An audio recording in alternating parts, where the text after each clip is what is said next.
From the headquarters of Talicia English in Quito, Ecuador, this is From the South, and I am Soyini Gray.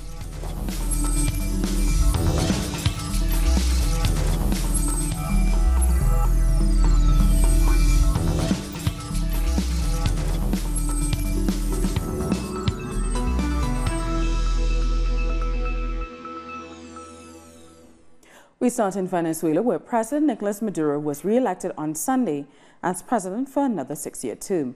Maduro has promised the Venezuelan people he will prioritize Venezuela's socio-economic development during his new term.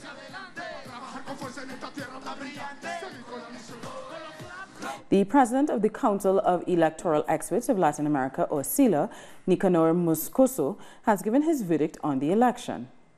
En nuestro informe, en las conclusiones, we can report that we took part in the audits of the election process, scrutinized the system, and checked that the voting machines and the transmission system work properly.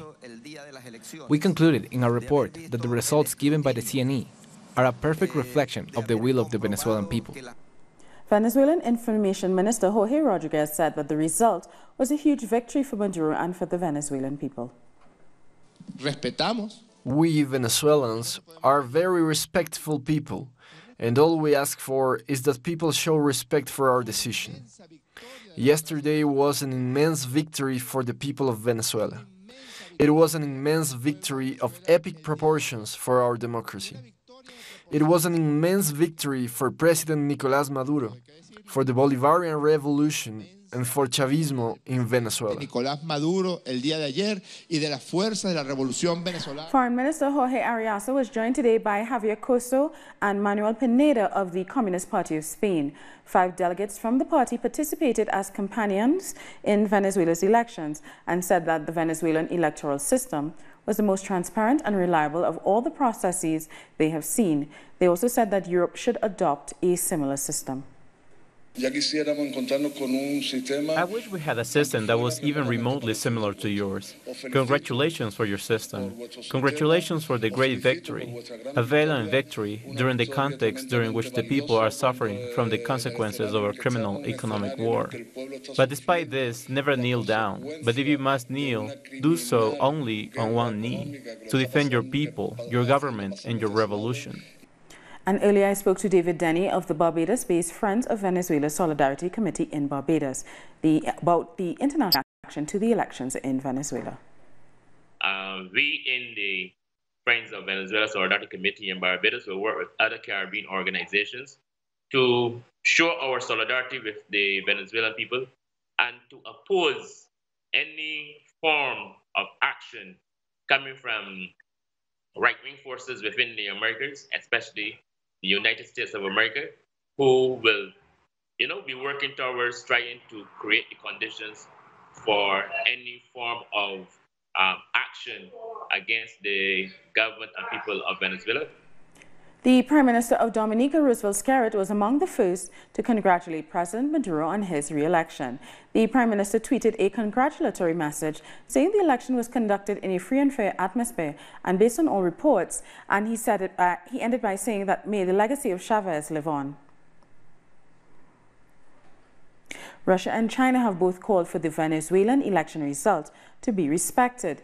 The director of the Department for Latin America of the Ministry of Foreign Affairs, Alexander Shatinin, said that the United States and its Western partners tried to obstruct the presidential elections that Maduro won, while China says it respects the results and it will not interfere in Venezuela's internal affairs.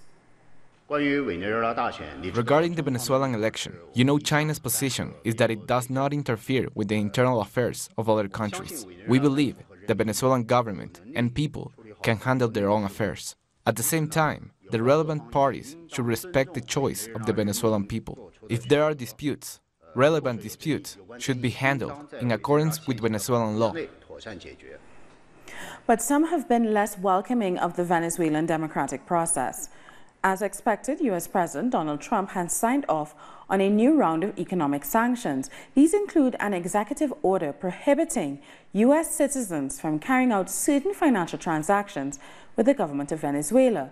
The executive action prohibits the purchase of any debt owed to the government of Venezuela and any debt owed to the country that is pledged as collateral. It also prevents the government of Venezuela from liquidating assets it has a majority ownership of. And members of the Lima Group 2 voiced opposition to the vote. El gobierno de Chile.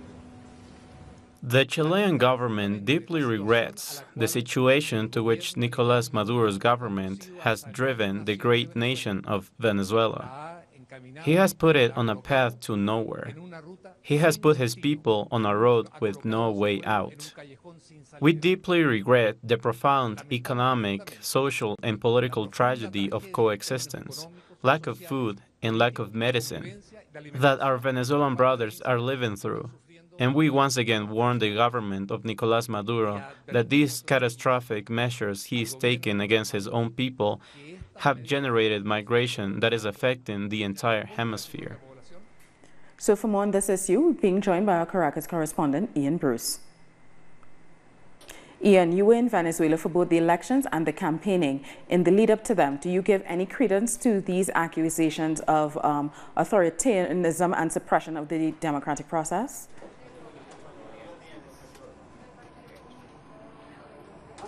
Well, I think, Soini, the clearest answer to those accusations came this morning in the remarks made by Nicolás Moscoso. He's the president of the Commission of Latin American Electoral Experts, one of the most important components of the 150-plus guests or observers who are accompanying this election process. And in the declarations that they made to the media earlier today, Moscoso said that they thought that the results should be respected because, in his words, they were a perfect reflection of the will of the Venezuelan people who went out to vote on Sunday. That was pretty categorical, and that's certainly a feeling that that we got from just about everybody who went that we spoke to, that we saw during the vote. That it was a very calm, peaceful process, and people definitely, the people who went to vote at least, definitely believe in their electoral process. Now, the opposition candidate Henry Falcon, who just shortly before the first almost final results came out, said that he wasn't going to recognize the results, referred to 900 supposed electoral regularities. As far as we can understand, what he's talking about there are the so-called red points, which are the little kiosks set up near voting stations by the party, in this case the PSU, the Socialist Party, the governing Socialist Party, to check on whether their people have voted and try and get their vote out. I mean, now, as the government has responded, and this was also echoed by some of the international guests, observers this morning, that is a very, very common practice in Latin America and much more widely, where members of parties gather outside voting stations to check off who of their people have voted and try and make sure they get the other ones out. There's really nothing very strange about that, and they saw absolutely no evidence that people were being coerced by that or pressured into voting one way or another. Ian Bruce, what has the attitude been among Venezuelans to the increasing foreign hostility towards the elections and the results?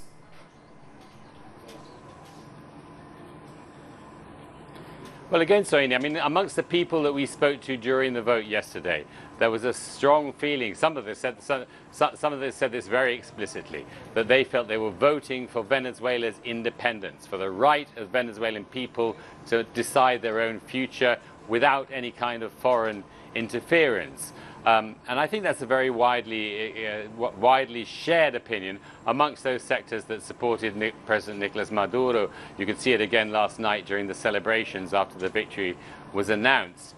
Of course, there is a section of the opposition which has been putting all its hopes on an increase in foreign hostility, because I think, partly because they've lost much of their ability to mobilize their own supporters on the street, and they seem to have put all their hopes in, increasing foreign hostility, somehow bringing down this government. How they think that might happen is really not very clear. Thank you so much for that update. We've been talking to our Caracas correspondent, Ian Bruce. Now we're going to take a short break, but join us again after this look at what our multimedia colleagues are reporting.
Welcome back. In Cuba, the identification of victims of the plane crash from last Friday is taking place. The identification process is likely to take nearly 1 month. The Boeing 737 crashed on Friday shortly after taking off from Havana, leaving 110 people dead. There is an ongoing investigation to find out the cause of the accident. Now, some of the bodies found after the plane crash have already been identified. Relatives of the Argentine and Mexican victims are in Cuba to provide the doctors with DNA samples in order to finish the identification process. We already have a lot of information about the Mexican crew and the 2 Argentine passengers, especially about the Mexicans. Some of their relatives are here in Cuba, and we've already taken samples for DNA tests. We'll continue with that later today. In the case of the Argentinians, the embassy has been in touch with us almost every day. They already sent us some information and they will send us more about the victims' DNA, so we can properly identify them. I want to tell you that when we report a DNA match, we are 100% sure about the identity of the bodies we return. This is a long process. However, we were able to gather the bodies and classify them in a very short time. And we've already established an information system to update the families of the Cuban victims, at least twice a day. We'll do the same from today on with the families of the Argentine and Mexican victims. Social organizations in Colombia have delivered a report about the murders of social leaders in the country. Researchers denounce that paramilitary presence is continuing to be one of their main threats, and there's also a possible case of torture among other human rights violations. A study on the alarming numbers of murders of social leaders in Colombia has been produced by the Institute of Studies for Development and Peace at the Agrarian, Campesino, Ethnic and Popular Summit.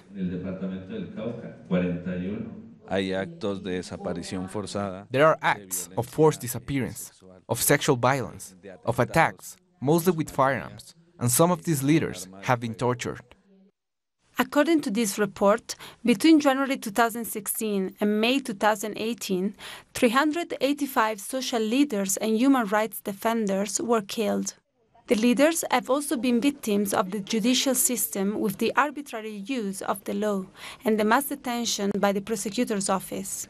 The murders of human rights leaders continue, especially where the peace agreement has not yet been implemented. Social conflicts happen because of disputes over land. The largest number of abuses have been in the areas of Cauca, Valle, Nariño and Antioquia, mainly because of the opposition to mining projects, people defending their lands, their struggle for social and political rights, and especially their complaints about the presence of paramilitary groups. We are reporting on the locations of the paramilitary camps. They are a few meters away from a military and police base, and there has been no action against them, despite our compliance. We know of a case in the south of Bolívar where the army gave medical care to a paramilitary member. For social leaders in Colombia, these murders have become a strategy to create fear and destroy the processes of resistance and struggle. They say the government has done nothing to guarantee their rights and that the Campesino, Afro-descendant and indigenous communities are the ones most affected. In Colombia, presidential candidate Gustavo Petro says there are attempts to commit electoral fraud in Sunday's elections. Via Twitter, the left-wing candidate explained that the software that will be used in the elections cannot guarantee transparency and that the observers sent by the European Union have not reviewed it. Meanwhile, the right-wing candidate Ivan Duque closed his presidential campaign in the capital city of Bogota. According to the latest post, Duque is leading the race but will have to face his main opponent, Gustavo Petro, in a second round. Former Colombian President Álvaro Uribe is considered to be Duque's mentor, and he is allegedly linked to paramilitary groups. He was also present.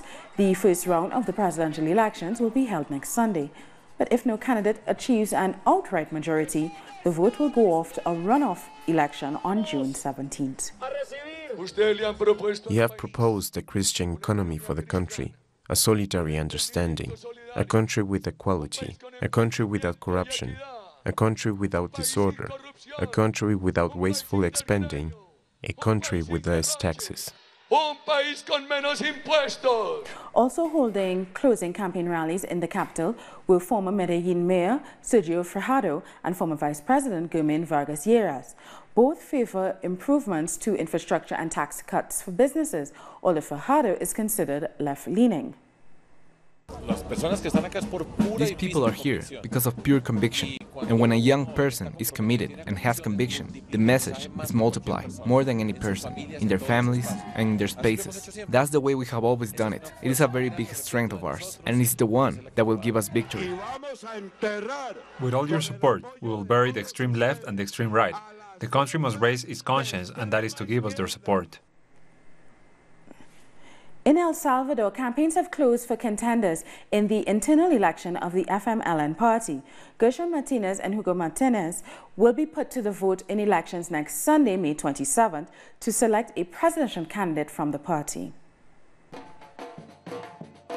Campaigning has ended for two Frente Farabundo Martí members who are running in the primary elections that will select a candidate who will run for president on behalf of the FMLN in February of 2019. I believe that the most important thing that has emerged in all of the meetings is the willingness of the people to fight for the victory of a third FMLN government, regardless of who is the candidate that is elected by the militancy. Both have the support, both have the merit, both have the capacity.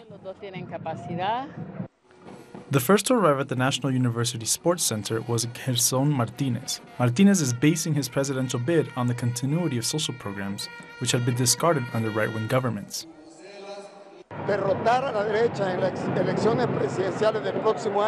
Defeat the right wing in the presidential elections next year and deepen the transformation to finish dismantling neoliberal privatization, to be able to build, to deepen a social economy for human beings, a social economy for the people. Contender Hugo Martinez defines himself as a candidate of the grassroots. He's called for unity and indicated that the FMLN has to recuperate the link and confidence with the base sectors of the country. Thank you very much, compañeros and compañeras. I love you very much. I carry you in my heart. Now let's go to the sports venue to show who the candidate of the FMLN grassroots is. Long live the FMLN. The Special Electoral Commission of the FMLN reported that for the internal voting of May 27th, there's an electoral roll of just over 39,400 militants that will decide between Gerson and Hugo, one of which will represent the party in the February 2019 elections. The streets of Buenos Aires, Argentina were overtaken by thousands of people who mobilized in support of the former Brazilian president, Lula da Silva, over the weekend. Thousands gathered for a rally and concert calling for the freedom of the political prisoner and justice for Mariel Franco, who was assassinated in a politically motivated killing in the month of March. Argentine artists and activists crammed into the Plaza de Mayo. They said that their struggles under Macri are very much connected to Brazil under Michel Temer. And foreign ministers from the world's G20 nations have gathered in Buenos Aires, Argentina, where they are expected to discuss trade disputes. Mechanisms to achieve sustainable development globally will also be discussed by representatives from Argentina, Canada, Chile, Australia, and the United States. Challenges presented by information technology and changes in trade and migration will also be on the agenda. And we continue in Argentina, where protesters took to the streets over the weekend against agrochemical corporate giant Monsanto Bayer Syngenta. Demonstrators joined the global march against Monsanto. The merger of Bayer and Monsanto will create one of the world's largest seeds and pesticides company. Now, campaigners say the use of agrotoxics in agriculture has harmful effects on the environment and on people's health. What we see in the fumigated rural towns is a true genocide, a true ecocide, that is causing an increase in cancer, malformations, disorders of the endocrine system, neurodegenerative disorders, skin diseases, respiratory diseases, fertility disorders, and spontaneous abortions. There's no state control over what is applied, in what dose is applied, and what type of mixtures are applied. The cocktail of agrochemicals used in this field is unknown to the authorities. In Paris, people also marched against Monsanto. Demonstrators demanded an immediate ban on all dangerous chemical and pesticides in public places and the promotion of organic farming methods. France is the leading consumer of pesticides in Europe and the third largest consumer in the world. The protest was organized by the ecological group Idle No More France. And in Hamburg, Germany, hundreds took to the streets against Bayer and Monsanto, the Bayer and Monsanto merger. Bayer and Monsanto have agreed to a $66 billion takeover deal, which has sparked criticism among environmentalists and farmers. The European Commission approved the controversial acquisition, which is set to be complete by the middle of June. We're going to take another short break, but join us again after another look at what our multimedia colleagues are reporting.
Welcome back. The triple murder accused Henry van Breda has been found guilty in South Africa's Western Cape High Court. The 23-year-old pleaded not guilty to axing his parents and brother to death, seriously injuring his sister Mali, and defeating or obstructing the administration of justice. Van Breda was denied bail and will be held in custody until he's sentenced at a later date. The motive of a possible intruder needs to be scrutinized.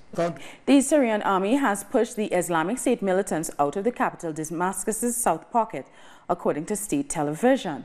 Syrian authorities have now declared the Syrian capital and its surroundings as completely safe from militants for the first time in nearly 7 years since the start of the civil war. And thousands of Syrian refugees are returning home from across the Turkish border for the holy month of Ramadan. The refugees have been able to cross because Turkey temporarily opened border crossings with its war-torn neighbor. More than 3 million Syrian refugees are currently living in Turkey, having arrived by way of legal or illegal crossings since the start of Syria's civil war several years ago. We started today to receive people from Turkey who want to spend the Ramadan holidays in Syria. The passage was open today, the 5th of the month of Ramadan, and it will remain open until the end of this month, God willing. Hundreds of workers from McDonald's restaurants have marched to the company's corporate headquarters in Chicago to protest against low wages.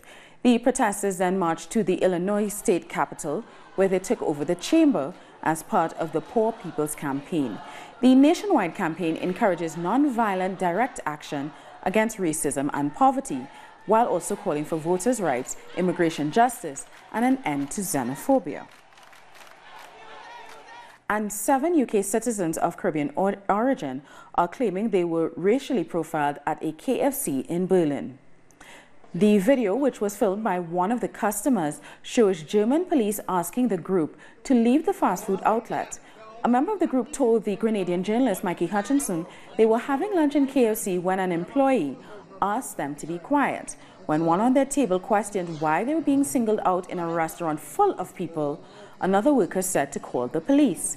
Now, if you listen to the video, you can clearly hear German police being asked repeatedly to explain why they're being asked to leave the fast food outlets. The group, who was in Berlin for the Carnival of Cultures event, say they believe the incident was racially motivated. I'm eating my food at KFC, and someone said to me that I have to leave KFC. So basically, I can. Basically, they're trying to say that I can't eat my food here. Yeah? Even though we pay to eat inside. My money to eat my food. All these people here, yeah? I'm eating my food. We've come to the end of this news brief. For these and many other stories, you can find them on our website at tellusyourtv.net/English. You can also join us on social media, Facebook, Twitter, and Instagram. For Tell Us Your English, I'm Zuni Gray. Thank you so much for watching.